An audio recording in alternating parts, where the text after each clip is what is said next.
more fun. Buddhist, Christian, Muslim or Jew, we just come separate cause that's more fun. Hindu, Shinto, pagan, atheist too, we just come separate cause that's more fun. Oh, you know we are one. Oh, you know we are one. Oh, you know we are one. We just come separate cause that's more fun. Red, yellow, brown, black, white and tan, we just come separate cause that's more fun. From every continent and every land, we just come separate cause that's more fun. Oh, you know we are one. Oh, you know we are one. Oh, you know we are one. We just come separate cause that's more fun. Coyote, lizard, leopard and whale, we just come separate cause that's more fun. Sunflower, crab, grass, willow and kale, we just come separate cause that's more fun. Oh, you know we are one. Oh, you know we are one. Oh, you know we are one. We just come separate cause that's more fun.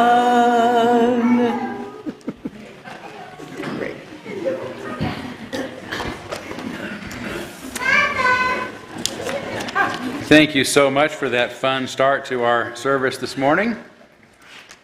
And welcome to each and every one of you. By the way, I've missed seeing you. I was away for a couple of Sundays. I know that seems like forever. It seemed like forever for me too, but it's good to be back in this warm space with so many warm friends. So welcome to one and all to the Unitarian Universalist Church of Spokane, where our mission is to join together to create a nourishing, liberal religious home and to champion justice, diversity, and environmental stewardship in our wider world, or as we say in short, to create community, find meaning, and work for justice. Again, welcome to one and all. Glad to have you here today. We begin by welcoming all that you bring with you, all of your uniqueness, your unique beliefs, your background, your lifestyle, your experiences, your differences. All that helps make you who you are is welcome here today. And this is so for those of you who are in the room with us, meeting with us in person, including those of you who might be joining us for the first time or visiting. We're glad to have you as well. And of course, we're glad to have all of those who are streaming with us. So welcome to one and all this morning. I want to begin with by making note that we have our unity candle lit at the front of our service, or in front of our sanctuary, I should say, something we do when one of our members has passed away. And I know last Sunday you heard that Ray Emerson passed away on October 29th. I wasn't here for that announcement, but I wanted to officially put a candle out in his honor today. I was very sad when I heard the news about Ray. It was unexpected. I'd seen him here just the week before. And Ray was a very, just, I don't even know how to describe him as, if you knew him, you loved him. I mean, that's just the way Ray was. He was an interesting mix of brilliance and intelligence and knowledgeable, a wise person that could talk to you about so many different issues that he cared about. And at the same time, he was almost a stand-up comedian. You know, he was so much fun and brought so much lightness and laughter to our lives. And it just, you know, Ray made everything lighter, you know, and I just, so it made me sadder when I knew he was no longer in my life. And I think a lot of us feel that way. So we have our unity candle lit in honor of his life and his light and his lightness. So he will be missed. Also want to let you know that next Sunday the 13th, after our service, 11 o'clock service, we're going to have a Thanksgiving potluck dinner, and we will be providing the turkey, not the turkeys. You can bring those. No, the turkey. But we would ask seriously that you bring a dish to share, a Thanksgiving type dish to share with others, that would be nice.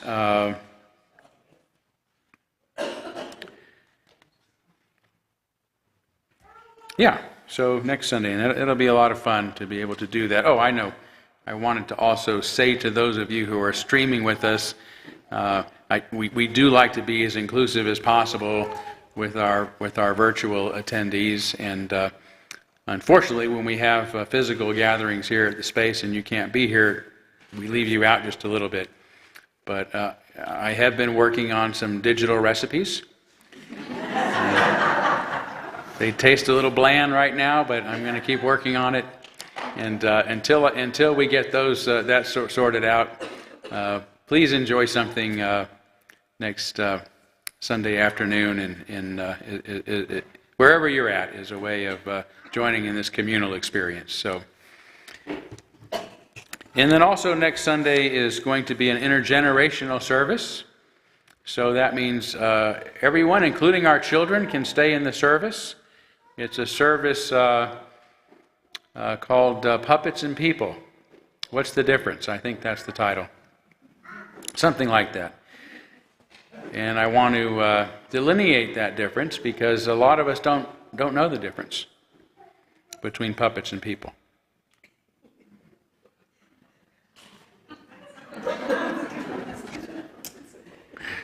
Okay, more to be said. We won't talk about that now. But I will bring some of my characters to help out with that too. So hopefully it'll be lots of fun. So I hope all of you will come, and the kiddos will be here, and we'll have a good time next Sunday. All right. Now, in light of my sermon coming up on homelessness and housing, I wanted to let you know about an opportunity Tuesday night at 6 o'clock, 6 to 7, at the main library downtown. Central Library on Main Street. It is entitled Getting Real About Homelessness in Spokane, a Proven Plan to Meaningfully Address Homelessness. And actually, there's Shane back there. Shane Groenholz is helping to put that on for our community and let me know about it. So there's going to be some, I have to look at my notes here, Shane, to give everyone the headliners. Because I didn't write it down. But it's going to include folks like Ben Stuckert, who I know that a lot of you know, former city council president, and he's been working on homeless issues for some time now, along with Gavin Cooley and Chris Patterson, who also have some impressive bios I'm not going to go into this morning. But, as we try to find out, what is the best direction for us as a church to go in responding to what is a really turning out to be a really difficult situation. Particularly, even trying to get housing in our community, low-income housing, is proving to be overwhelmingly difficult given the resistance and the fear that people have. So I'm going to begin kind of addressing that fear in my sermon today, but I really think that as a congregation, one of the best things we can do, and something that should be fairly simple for us to do, is to begin to host a series of forums right here in this building, forums that we can stream and record for the community, that will begin to humanize the people that we're afraid to have as our neighbors. Once we humanize the people that we have been afraid of and the people that we have been demonizing, our circle suddenly gets bigger. Right? That's how it works. And that's one of the best things this church has been able to do, is to help folks who are a little bit cloistered in their openness to some others, to recognize those others are part of them. And once we recognize that, we want them to have the same kind of value of life and opportunities that we have. I think that's the work we can do. So more to come on that later, but I'm going to be interested in learning what we can on Tuesday night. With that said, we are going to cancel the Kurkara Dojo meeting on Tuesday. Usually also meets at 6 o'clock on Tuesdays. We just started meeting again here in the building last Tuesday, so sorry about that, but I would encourage everybody, in whatever group you might have, if you can make it, to please make it to the library. So Shane, thanks for putting this on and letting us know. Yeah. Also want to apologize for our web woes. For those who have tried to go to our church website for apparently a couple of weeks now, you're getting something saying it's not accessible. That's because it's not accessible. We've ascertained the problem. We just don't have a solution. So we've been working with the host company that we've had for years, and they can't figure it out either. So we will continue to try to get it figured out, and then we will consider who will be hosting our website downstream. So, but apologies for that. We've been sending out emails. Keep your eye on those. Those will give you certain links that you will be able to get to direct events like if you're streaming this service. Hopefully you got an email with a link to it, as well as other meetings. So we'll do our best, but I apologize for that. Okay, I know I said a lot already this morning, but I wanted to fill you in on what's happening, and I do want to give you a couple more minutes this morning to greet one another, as is also usual on Sunday morning. So yeah, please say hi to some old friends and make some new ones at this time.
Okay, thank you, and more opportunity to visit with one another during our social hour.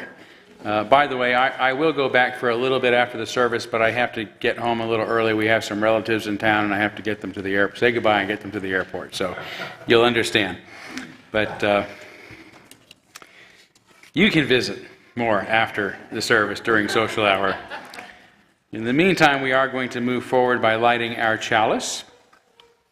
The chalice is the symbol of our unity and solidarity, of our openness and our inclusion of our community and our individual uniqueness.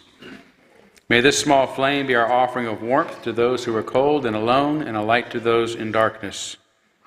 May it be a flame that ignites justice in our world and a beacon of hope to those in need, and may it reflect at least a spark of truth wherever truth has been lost, and cast a healthy shadow of doubt wherever it's been found.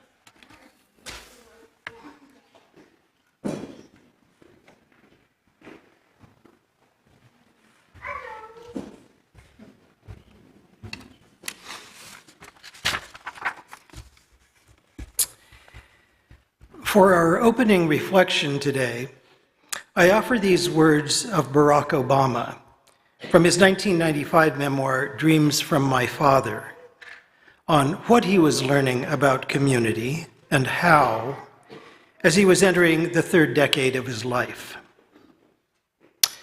At the time, about to graduate from college, I was operating mainly on impulse, like a salmon swimming blindly upstream towards the site of his own conception. In class and seminars, I would dress up these impulses in the slogans and theories that I discovered in books, thinking, falsely, that the slogans meant something, that they somehow made what I felt more amenable to proof. But at night, lying in bed, I would let the slogans drift away to be replaced with a series of images, romantic images, of a past I'd never known. Such images became a form of prayer for me, bolstering my spirits, channeling my emotions in a way that words never could. They told me that I wasn't alone in my particular struggles, and that communities had never been a given in this country, at least not for blacks. Communities had to be created, fought for, tended like gardens. They expanded or contracted with the dreams of men.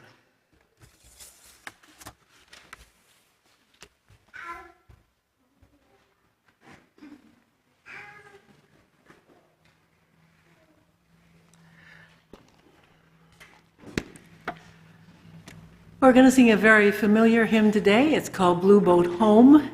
It's number 1064 in your turquoise hymnal if you care to look there. Of course, we'll have the words on the screen. And we're doing this in honor of Ray Emerson. One of the things that Ray did was take a sailboat and sail most of the way around the world. And he did many other things. I was impressed when I spoke with his daughter last week. He was primarily one of the people that got McDonald's to get rid of putting their hamburgers in styrofoam boxes, for one thing. And he also was kind of a watchdog for the pipeline in Alaska and put together some things that helped that be a safer project. So in honor of Ray, please rise as you're willing and able to sing Blue Boat Home for his sailor self.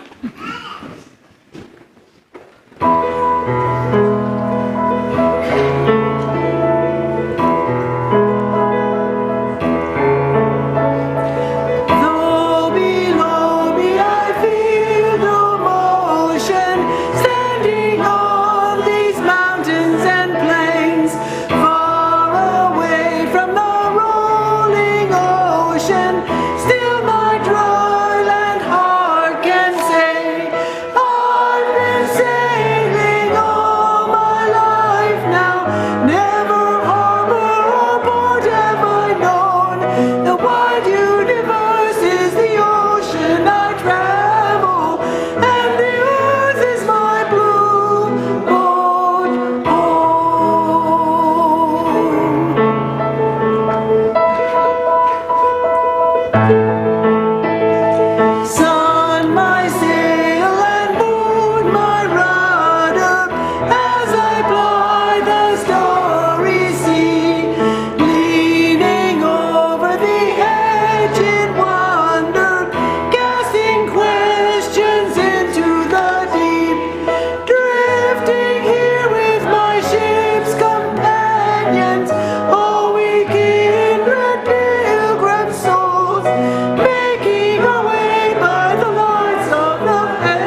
We're now going to kindle our candles of care for those who are most on our hearts and minds this morning.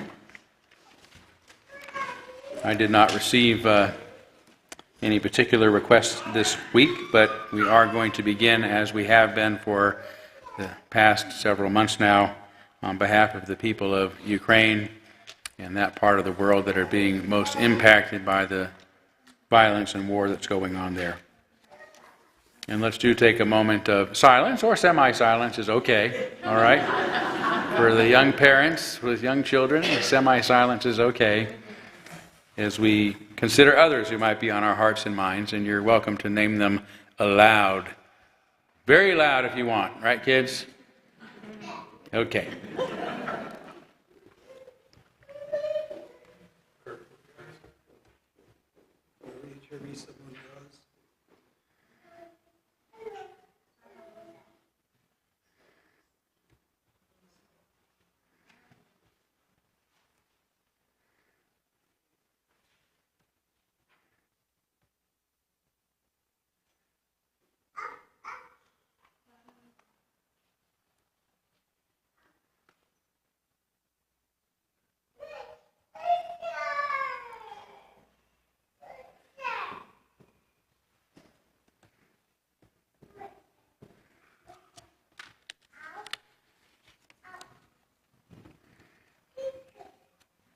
Those named aloud and those embraced in our semi-silence and in the beautiful sound of children's voices, and all those who are suffering in our world at this hour, we hold in our community with compassion. And we now gratefully give and receive this morning's offering, which helps sustain this community and our mission to the larger world.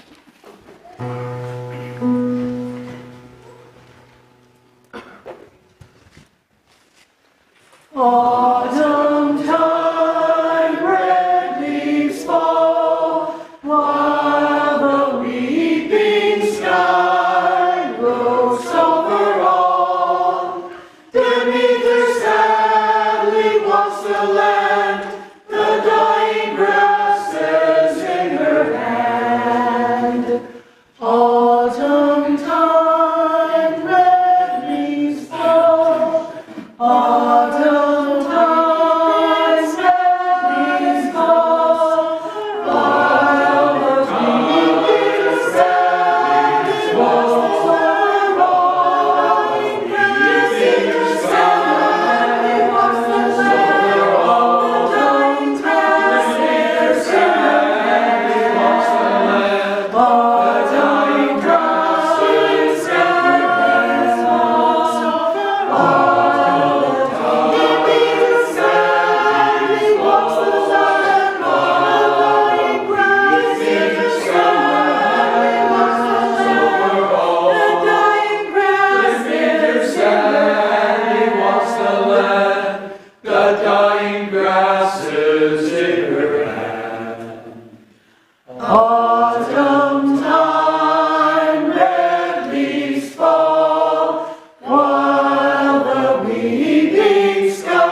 Thank you. At this time, I'd love to invite all of the children forward for our time for all ages. You can walk or crawl or wheel on up to the front. And today I have a story that is about a simple little spider who did a very amazing thing. And you'll find versions of this story in Christian, Jewish, and Muslim traditions, and in ancient Japanese folktales as well. In the Christian version, the baby Jesus, Mary, and Joseph are hiding from King Herod. In the Jewish version, a young King David is hiding from Saul. In the Muslim version, the Prophet Muhammad and his friend Abu Bakr are hiding from a crowd of people who want to harm them outside the city of Mecca. And in the Japanese version, the great shogun warrior Yoritomo is hiding from his enemies. In all of these stories, though, the spider is just a spider. And before we begin, I'm going to need some help with the scenery. I need rocks. Will some of you be rocks? Max, Theo, will you be rocks on one side of the cave? And Theo and Claire, would you like to be rocks too? Okay, perfect. You just have to sit like that. All right? Let me come show you where to stand.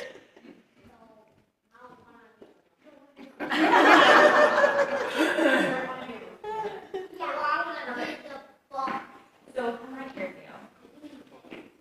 Yeah, you're going to be the roof of the cave. So Theo, stand right here. You want to be a rock? Okay. So you're going to the cave. Cave like this. Yourself really big like this. Here's our cave. Here's a rock. Yeah, you can be right here. Claire and Theo, come here. Right here, and we'll remember to take it out. We'll add it to our little tug glove. Perfect. And Charlie, do you want to be in the cave too? And a very important person. Marilyn? Perfect. Our VIP gets to wear a crown. So there you go, Brooklyn. And then you can stand up right over here. And do you remember who else was in this story? The spider. So you can start just by wrapping Max. Okay. And then you'll hear when it's time to wrap everyone else up. I'm 4 limbs too short. All right, so we've got this cave with some rocks and we've got an awesome roof. And we have our VIP. Let's begin. Well, once upon a time, a very important person, whom we'll call the VIP, was watching a spider weave her web. And the VIP thought to herself, why in the world did God make spiders? What good are they? They aren't beautiful or cute. They can't do tricks. They don't guard the house or make anything we humans can eat or wear. They don't sing or make interesting sounds. And those webs they're always building, they're just a nuisance. And the little spider overheard her, but she didn't care. She just kept working on her web. Soon, though, the very important person was in trouble. Her enemies were out to get her. VIP, can you look scared? She hid in the deepest, darkest cave. Go ahead, VIP, you can stand in front of Zuri there. She hid in the deepest, darkest cave she could find, but still she was worried that her enemies would find her. The spider began weaving her web across the rocks at the front of the cave while the VIP was hiding.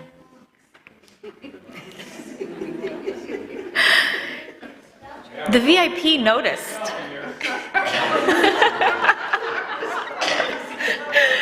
The VIP noticed that the spider was weaving her web across the front of the entrance, but she was too afraid to shoo her away for fear that her enemies might hear her. So she just stayed very quiet and watched the spider work. In no time, the cave entrance was completely covered by the web, and it was just in time, because right then, the VIP's enemies came running up to the cave. There she is. But they didn't go in, because the spider web made it look like no one had been there in a very long time. And the very important person realized something that day. The VIP thought, wow, spiders are the best. So what if they're not beautiful or cute and can't do tricks or sing and can't guard the house or make things that humans can eat and wear? He knows me so well. See, and the enemies have left, right? Oh, she's back. Okay, the spider will still protect Brooklyn. The spider deserves our kindness and respect, just like all animals. Have you ever looked closely at a spider's web? Each individual thread is so thin and delicate that you can barely see it. but the web itself is incredibly strong. And this great strong web, across these great strong boulders up front, was made just by one little spider, doing what spiders do best. What the VIP in our story came to understand is that every being is worthy of kindness and respect. Every being has a precious life to live. Even the littlest spider can save the life of a very important person. Even the little spider is very important too. And now, spider, do you need to cut our web? Oh, the spider is still working. It's a very industrious little spider we have here.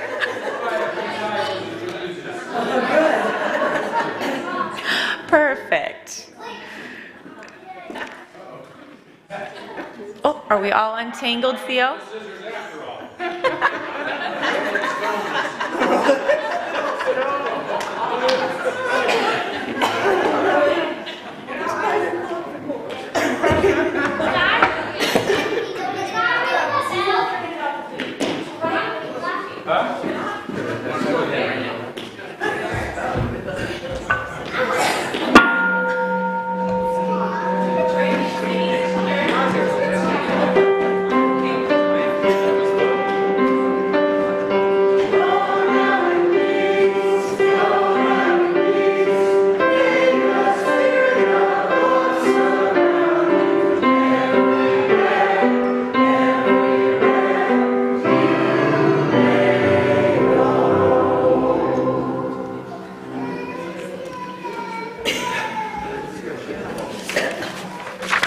That's a tough act to follow.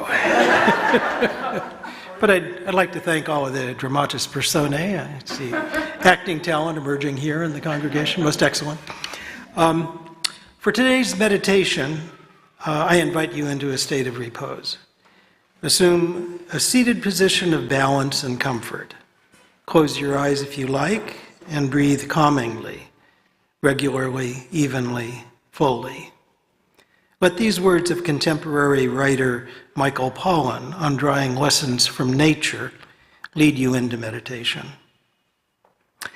The single greatest lesson the garden teaches us is that our relationship to the planet need not be zero-sum, and that as long as the sun still shines and people can still plan and plant, think and do, we can, if we bother to try, find ways to provide for ourselves without diminishing the world.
I have a brief reading today from Unitarian Minister William Schultz.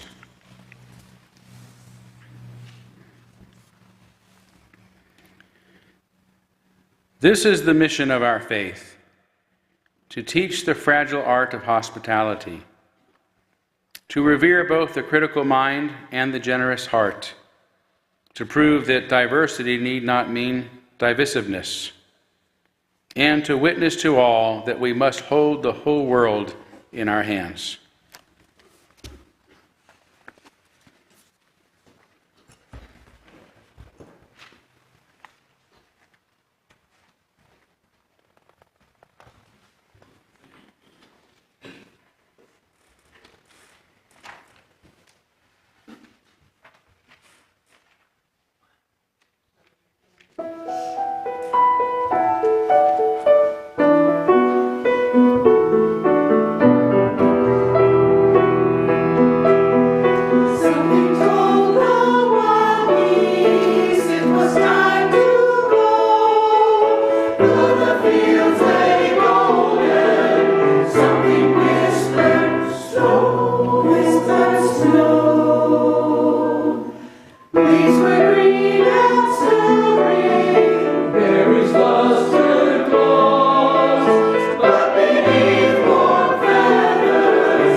Thank you all so much.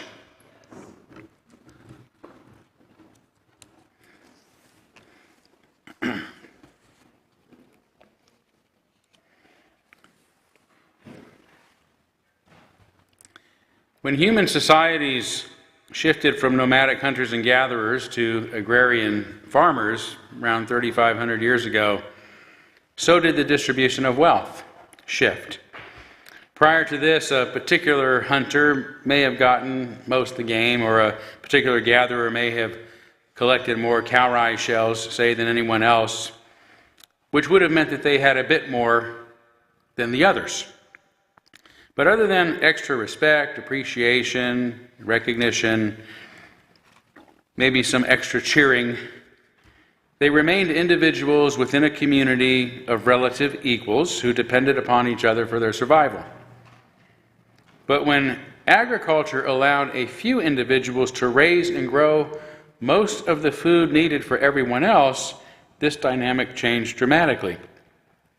These few people had a lot more of what most everyone else needed and wanted, which made them wealthy and elite. Unfortunately for the farmers, a few other individuals recognized this and exploited them with heavy taxation. Monarchs, kings, governors would also claim that the land upon which everyone in the kingdom or country lived belonged exclusively to them, as did everything that was grown or hunted on it. This turned the initially wealthy growers into subsistence farmers, meaning that they were barely able to grow enough to sustain themselves and their families, let alone other families in their community. Most of their produce was taken from the rural countryside to feed the mounting number of people living in cities. It was a forced redistribution of wealth conducted by exploiting the labors of others, a pattern that has continued to this day. Since most people want to feel good about themselves and that their actions are just, the rulers justified such exploitation by looking down upon those they exploited and blamed them for their own woes. Since the growers were always rural, human society has since been a tale of city folk and country folk, as allegorized in Aesop's fable about the city mouse that looks down on its country cousin. Pagan, for example, which many now believe refers to an ancient nature religion, comes from the Greek word pagani, that simply means farmers or country folk. That's who the pagani were, farmers, country folk. Now, certainly those in the countryside practiced different ways and had different beliefs of their own than the city folk, which became a reason for their urban superiors to look down upon them. The very word peasant, which refers to the poorest among them, best translates simply as local inhabitants. That's what the peasants were, the locals, the local yokels, the joke, who could be dismissed as stupid and backward and unrefined. Likewise, heathen comes from a word meaning untilled land, and savage from the Latin word for woods. Peasants, pagans, heathens, savages were all references to people who were looked down upon because they lived in and worked in the land. The surrounding countryside, whom city dwellers depended upon for their groceries. And the best and cheapest way to get them was to take them, which could only be done with a clean conscience by first dehumanizing and demonizing the growers, the farmers, the laborers, the country folk, as inferior beings with evil ways who deserved what they had coming. Believing one holds a superior religion is also a reason used to justify the persecution of others. Those pagan ways, the heathen ways, the savage ways, country ways, offended the gods and should be punished. They should be punished for their sacrilege. In his book, Parables as Subversive Speech, theologian William Herzog says ancient agrarian societies essentially had a top tier and a bottom tier.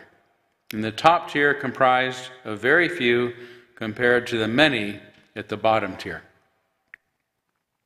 The top tier, he says, was occupied by the ruler, the ruling class, retainers, and a few merchants who controlled 50 to nearly 70% of the annual wealth of their societies. The bottom tier was occupied by peasants, artisans, merchants, the unclean and degraded, and at the very bottom, the lowest of the lows, the expendables, although it contained the lower numbers of the retainer class as well. The ruling elite represented only 1 to 2% of the population. And the retainers, those they hired to protect their interest by exploiting everyone else, represented another 5 to 7%. Okay? 1 to 2%, the ruling class 5 to 7, made them the wealthiest people, as in our society, the top 10%. While most the rest of the wealth went to the ruling class as a whole. Let's just put it that way. Now, merchants and artisans represented 8 to 15% of society, and may be likened to today's upper middle class, although the bar for being upper was very low. The majority of society, the peasants, the local inhabitants, comprised most of the population, between 70 and 80%. Another 5%, at the bottom were among the unclean and degraded, whose dire circumstances required them to undertake unclean and degrading jobs, hence the classification that made them unfit for socializing with. And these were among those that Jesus was often criticized for publicly engaging with.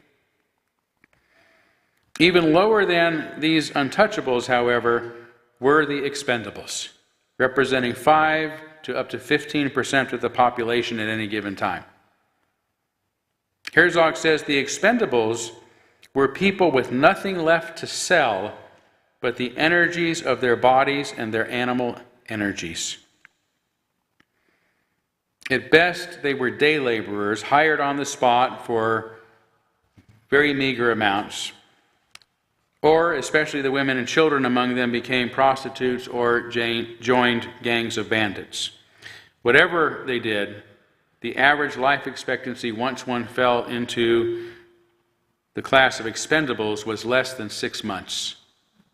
And everyone in the second tier, everyone, right, the 90%, were always teetering on the edge of becoming socially expendable. Now, today we like to think that society has improved a lot since ancient times, and in many ways it has, but in some important ways it hasn't. As Herzog's stratification suggests, things today are much the same as they were then. Today, according to a recent analysis from the Congressional Budget Office, the 3 million people who make up the wealthiest 1% of Americans are collectively worth more than the 291 million that make up the bottom 90%. Okay? The 3 million who make up the wealthiest 1% of Americans are collectively worth more than the 291 million that make up the bottom 90%. After a 2017 study by the Institute of Policy Studies, based on Forbes 400 list of wealthiest person and the Federal Reserve's 2016 survey on consumer finances, it was widely reported that the 3 wealthiest billionaires alone, in our country alone, had more money than half the people in the country combined. Not that so few people being filthy rich is necessarily unjust, nor is getting rid of billionaires necessarily going to do anything to solve poverty. Some people having way too much is not necessarily the cause of lots of people having too little. The problem, rather, is an economic system that doesn't work well for the prosperity of all. Had the vast majority of our nation's citizens become more prosperous, even as a few were becoming hugely prosperous, there would be little to be concerned about, at least in this regard. But since the late 1980s, the rich have been getting richer, as the cliche goes, while the poor have been getting poorer. And this means that there is something wrong and probably unjust about our nation's economic system. An economic system that doesn't work for the well-being of all of its citizens doesn't work. It's a failure.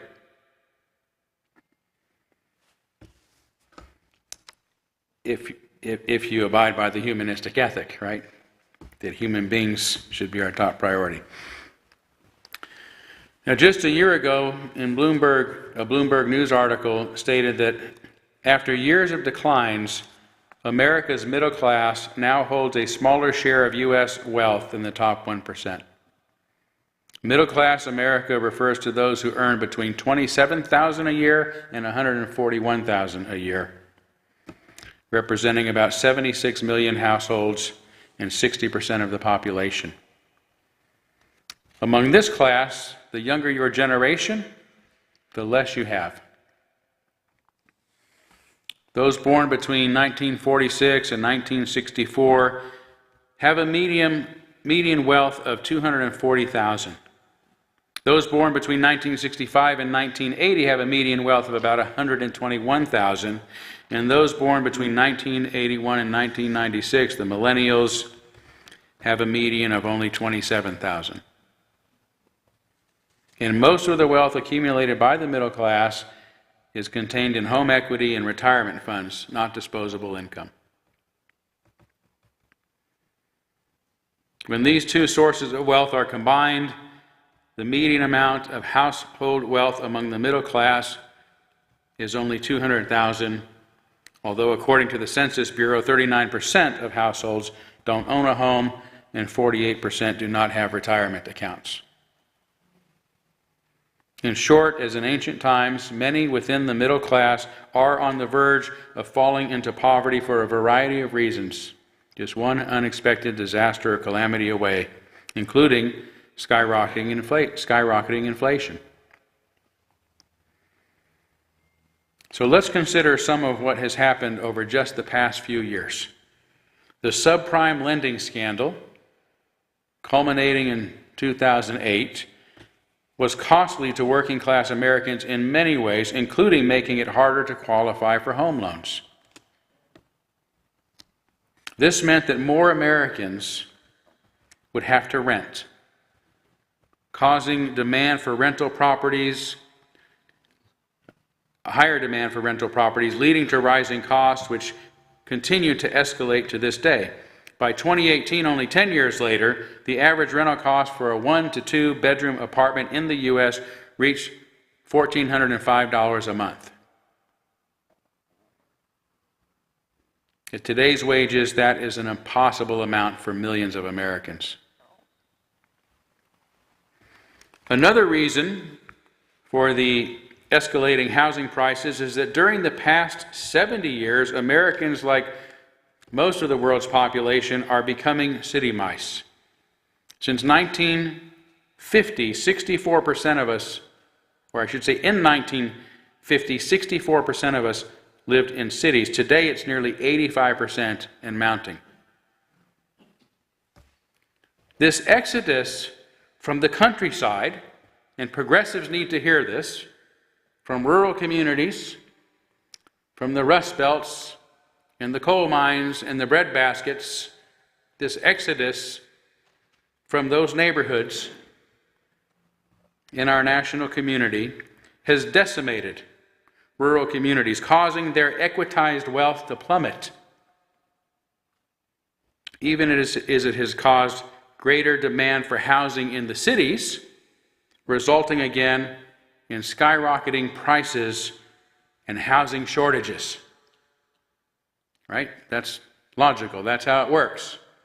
More demand, greater need, greater cost. And most recently, due to the economic impacts of COVID-19, including supply chain shortages and rising fuel costs, inflation again is out of control, even after several attempts by the Fed to curtail it. That means that things are tough and getting tougher for most Americans. Not only the 60% in the middle class who are on the edge, but for the rest, that 30% of Americans who have already fallen over the edge and maybe never even managed to climb above it to begin with. So turning to our topic of homelessness, I've gone to some lengths to discuss the similarity between ancient agrarian societies and today's society, because I want to begin to dispel a misnomer, if not a prejudice, that many of us have been conditioned to believe regarding homelessness and the homeless, namely that homelessness is the result of addiction and mental illness. Just this week, I met with a fellow who spoke very compassionately about the homeless and our need as a society to better help them by doing more with issues of addiction and mental illness. But he did not say anything about those who might be homeless because they simply can't afford a home. And I bring this up not to criticize him, but to point out how difficult it can be, even for those of us who want to help, to see past this stereotype. But if it's true that homelessness is mostly rooted in addiction and mental illness and criminal activity, then the fault lies with the individual, with the homeless person. Right? If you're an addict, or mentally incompetent, it has to do with the individual's problems, not society's problem. If, however, it is rooted in poverty, the fault does lie with our entire society and its economic failures.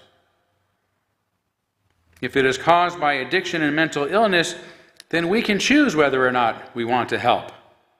To help is but an act of compassion for us, but not our responsibility, because none of it is our fault.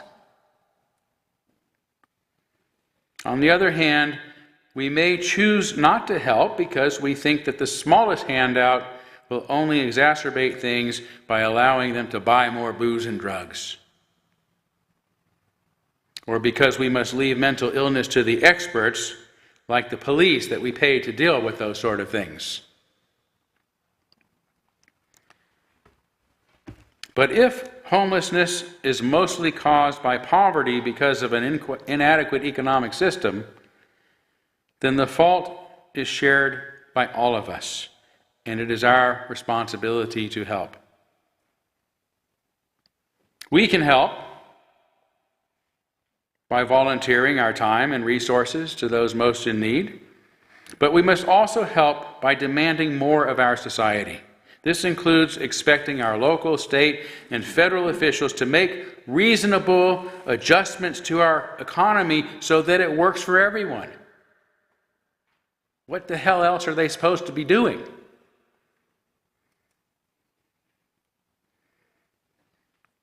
Sorry, I didn't mean to say hell.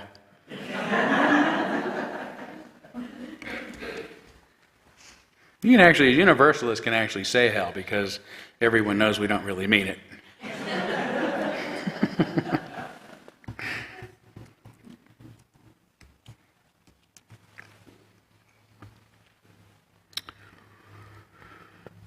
But we need them to really seriously take this on so that the bottom in our society is never low enough that it doesn't work for everyone. We can't let things get that bad. That's when we know it's not working.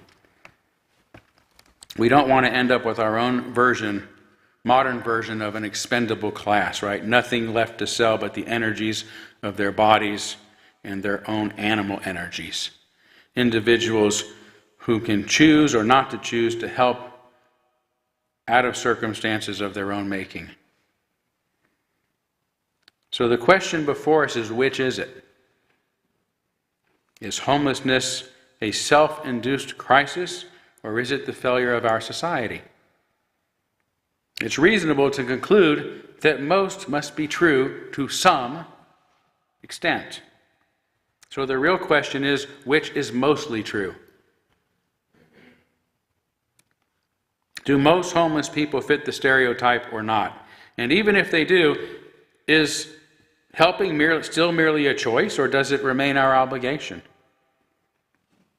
Can we excuse ourselves from helping by fearing and criminalizing the homeless, often for just being homeless? Or like the expendables of every age, do we criminalize them to justify the status quo and to relieve ourselves of any burden our society has for creating this situation that leaves too many of our citizens out? To begin to wrestle with these questions, it might surprise you to know that the number of homeless people in the U.S. is relatively small. According to recent surveys, there are just under 600,000 homeless people in the country. That's about 70% of whom are individuals, and 30% are families with children. Now, while that's a lot, it's less than 0.2%. That's 0.2% of our population. And the number of homeless in our society is declining and has been since 2015. According to HUD, the Department of Housing and Urban Development, between 2020 and 2021, when the last survey was completed, the number had decreased by 8%, which was huge, even according to the rates we've been seeing. Now, this is obviously good news, but if true, why do tent cities appear to be cropping up in cities throughout the country, something that is a relatively recent phenomenon? Why does it look to us like homelessness is on the rise? Has there been a sudden increase in addiction and debilitating mental illnesses? As a side, let me add here that there are plenty of persons with addictions who are housed and mental illnesses who are not homeless and who contribute and function perfectly well in our society. So even that's a negative stereotype.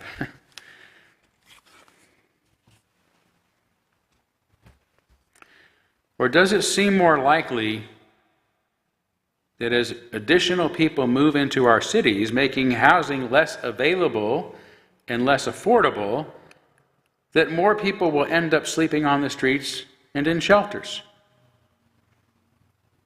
I read a story a few years ago about a chef who worked in Seattle where he couldn't afford to live. But commuting every day from someplace far away enough that he could afford was also impossible. So he stayed in the city and slept in his car. He's among the many working poor, working middle class like teachers and police officers and firefighters who can no longer afford to live in the communities they serve.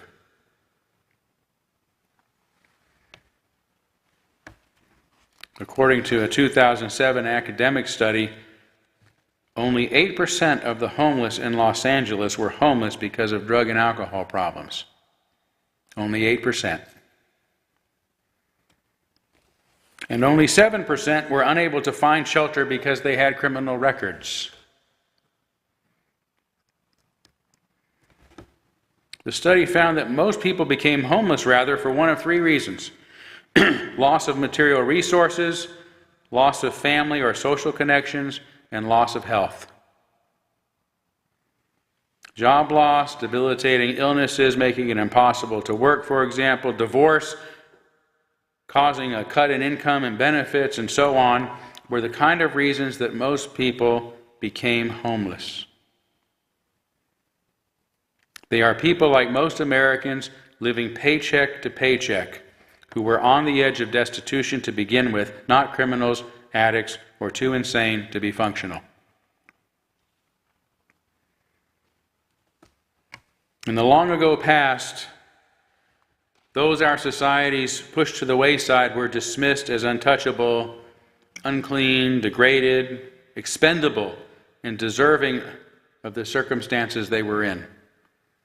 In the more recent past, they were forced to go live on reservations because they were heathens, pushed into poor communities to live behind red lines with their own kind,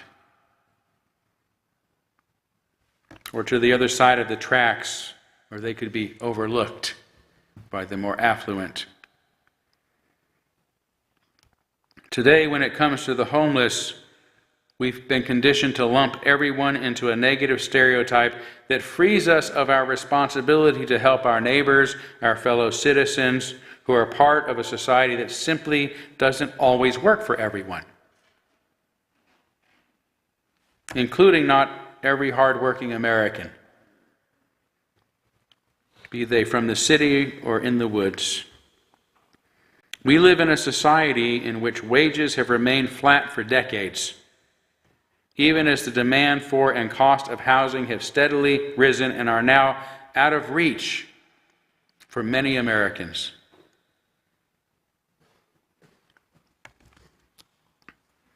The solutions to this embarrassing and painful problem, and what many like to boast is the greatest nation on earth, are numerous. What they need is adequate funding. Given that the number of us who are homeless, given that the number of us who are homeless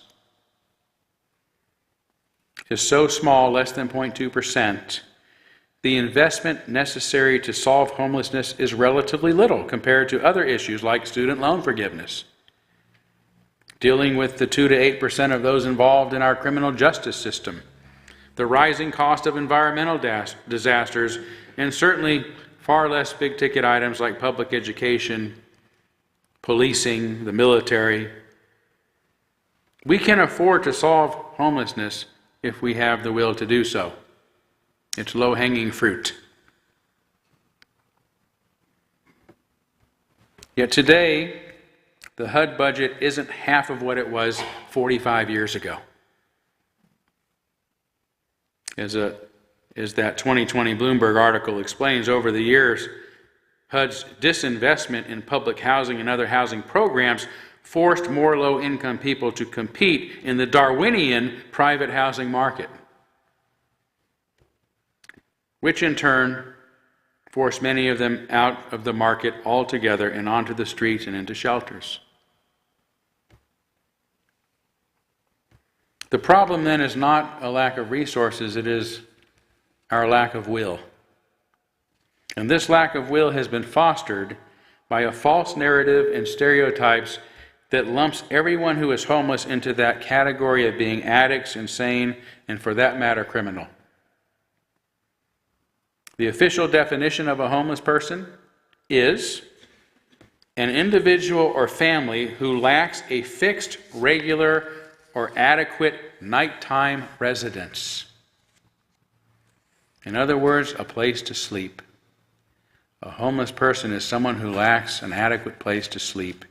Hence, as more communities deal with the problem by simply erecting laws prohibiting people from camping in public areas, being homeless itself becomes a criminal act. Being without an adequate place to sleep is a criminal act. Now, in addition to facing poverty, hunger, the cold, the homeless must fear their own overwhelming, inevitable, and natural urge to sleep, because sleeping on the streets, even when you have no place else to go, makes you a criminal. Criminalizing sleep, putting boulders under overpasses,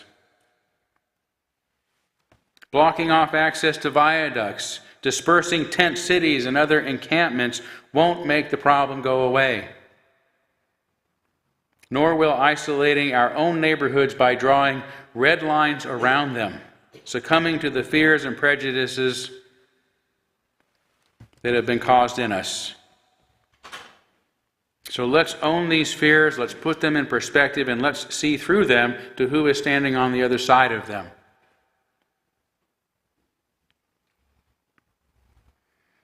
For dealing with homelessness is not a choice. It is our responsibility toward our fellow citizens and our fellow human beings who are facing difficulties that aren't necessarily of their own making, but because they are part of a system that doesn't yet work for everyone. And as advanced as we have become, and as much as we should have learned from the historic errors of our past, as much prosperity as our nation has experienced, as much wealth as it has, and as much as we all want to see ourselves as just and kind people, we must address homelessness by first acknowledging that in a society such as ours, nobody can be expendable. Thank you.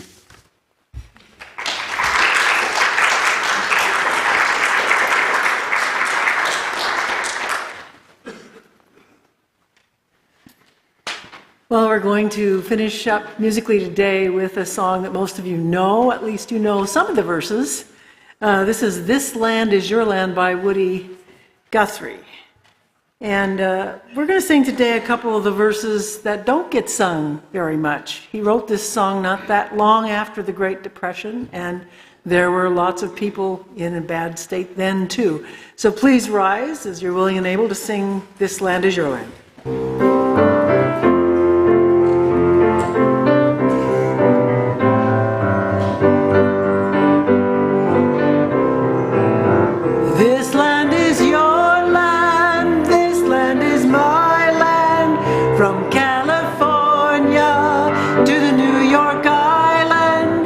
From the redwood forest to the Gulf Stream waters, this land was made for you and me. As I was walking that ribbon of highway, I saw above me that endless skyway. I saw below me that golden valley. This land was made for you and me. As I went walking, I saw a sign there, and on that sign it said no trespassing. But on the other side, it didn't say nothing. That side was made for you and me. In the shadow of the steeple, I saw my people. By the relief office, I seen my people. As they stood there hungry, I stood there asking, is this land made for you and me? This land is your land, this land is my land. From California to the New York Island, to the redwood forests by the Gulf Stream waters, this land was made for you and me.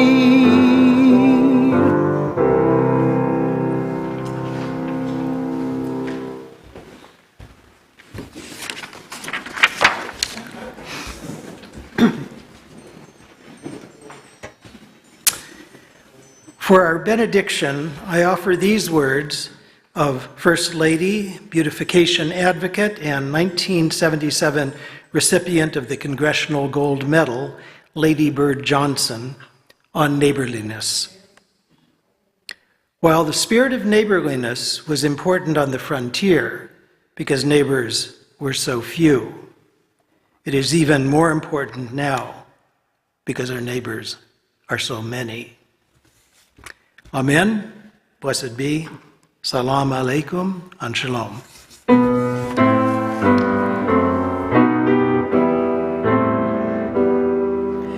Shalom.